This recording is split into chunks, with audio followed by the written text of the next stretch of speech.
How's it going, everybody? It's Sean here, back today to give you guys a review of the Nike Dunk Low SP in the ceramic colorway. This pair is set to drop November 19th for $100 or $135 here in Canada. The official colorway for this shoe is black, ceramic, and nori, and this marks the final of 3 pairs from the Ugly Duckling pack. This pack originally released back in 2001 as a Japan exclusive, but we finally saw the re-release of the plum colorway earlier this year, along with the veneer colorway a few weeks back, and then this one completes the set.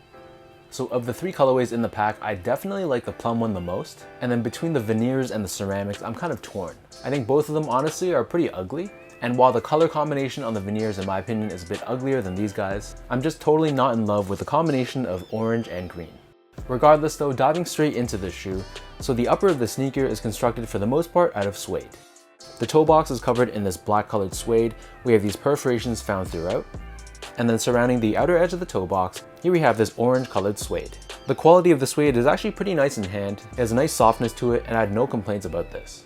This orange suede runs up the center of the shoe where the eyelets are, and then below this on the quarter panel of both sides of the sneaker, this is covered in black suede, and then stitched on top of this we have this green colored swoosh. Moving further down, we have more of that orange suede which covers around the back heel as well. And then the upper portion is covered in black colored nylon, and we have this hit of green suede at the very top with the Nike wordmark embroidered in black. For the laces, these only come with 1 pair of laces, so they're a green colored flat lace, and underneath this we have a black nylon tongue, and at the top we have this black and green Nike tag. The inner collar of these dunks is very well padded, and then taking out the insoles, these come with your standard orange colored insole with Nike branding stamped on the heel. So the upper of these Dunk Lows sits atop this white colored midsole, and then turning the shoe over to the bottom, here we have your classic Dunk outsole. This is entirely constructed out of this orange colored rubber. We have this circular traction pattern on the forefoot and Nike branding in the center. So that breaks down the look and the construction of this pair. For those wondering how these fit, overall I'd say that they do run true to size. So I'm a true size 10, slightly on the wider side. I picked this up in a size 10, and overall they fit me great. So I'd say if you have narrow, normal, or slightly wide feet, you can get away with sticking true to size.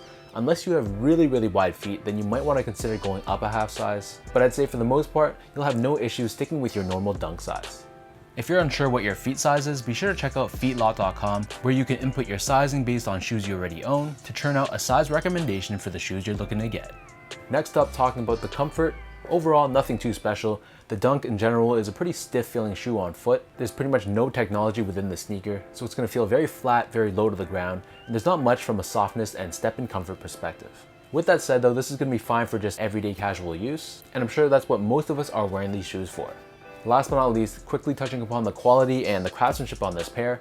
Overall, on one side, I feel like the materials were excellent. The suedes felt very buttery, very soft in hand. On the other hand though, the craftsmanship definitely was a little bit lacking. So for my pair, I don't know if this is limited just to me, but I had a few visible dried glue stains found throughout, along with some loose threads that I had to trim myself. So overall, it definitely wasn't flawless, but the issues weren't that big of a deal, so all in all, I wasn't too worried.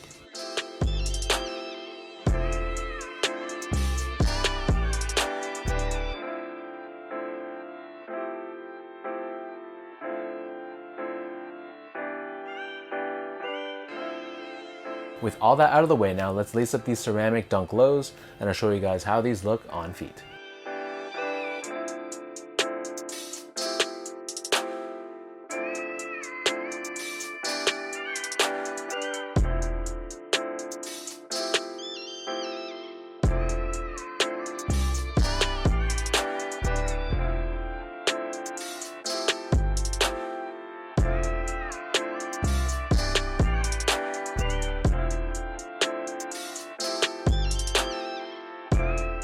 Overall, I'd say that this is a pretty solid Dunk Low release, especially for the price point of $100 US or $135 Canadian. I felt like the materials were pretty good, and while the craftsmanship wasn't perfect, overall I'd still say that it's a pretty strong drop from Nike.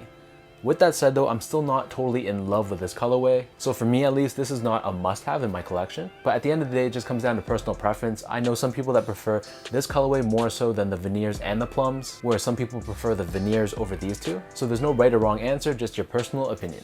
So let me know in the comment section down below what you guys think about this colorway.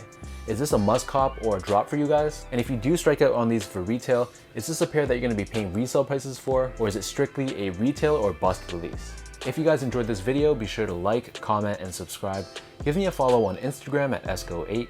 check out my Twitter account at sean.go, and visit my website at seango.ca.